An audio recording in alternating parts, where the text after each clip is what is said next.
George Shultz became our nation's Secretary of State at a time of escalating world tensions.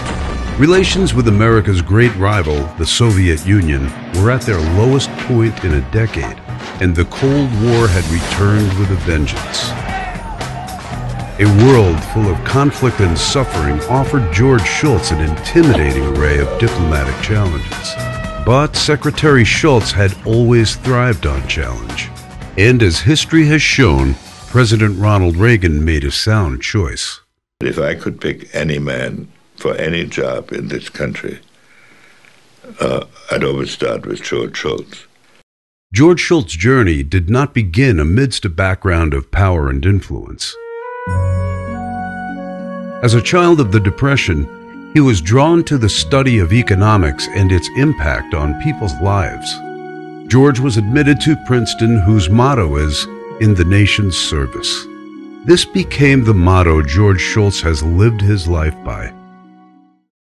After Princeton, George intended to go to graduate school. But with the outbreak of World War II, Shultz enlists in the Marine Corps and serves in combat in the Pacific. Before entering politics, he was a professor of economics at MIT and the University of Chicago, serving as dean of the University of Chicago Graduate School of Business from 1962 to 1969. George Shultz then served as the United States Secretary of Labor and the Secretary of the Treasury during the Nixon administration. From 1974 to 1982, Shultz was an executive at Bechtel, eventually becoming the firm's president. In 1982, he was appointed by Ronald Reagan to serve as the 60th U.S. Secretary of State. Shultz served in this role for a critical 6.5 years. George was a role model for me when I assumed the job as Secretary of State, but more than that, he was a role model for the department. Almost before Shultz moved into his office, he faced the challenge of negotiating a peaceful solution to the Middle East problems. Following 6 months of intense shuttle diplomacy, Shultz had established a diplomatic dialogue with the Palestine Liberation Organization. Through these efforts, he sought to bring an end to Middle East hatred and build new relations with America's allies. In a world of increasing conflicts and tensions, George Shultz strengthened America's position both economically and diplomatically around the globe. His greatest challenge, however, was seeking an end to the nuclear arms race. George Shultz helped to bring Ronald Reagan and Mikhail Gorbachev together in a summit meeting that changed the world. At Geneva, the Soviets conceded that they would be willing to eliminate intermediate-range missiles in Europe and perhaps in Asia. But Shultz, like his boss, wants something bigger. He wants to get the Soviets to agree to deep cuts in the intercontinental ballistic missiles.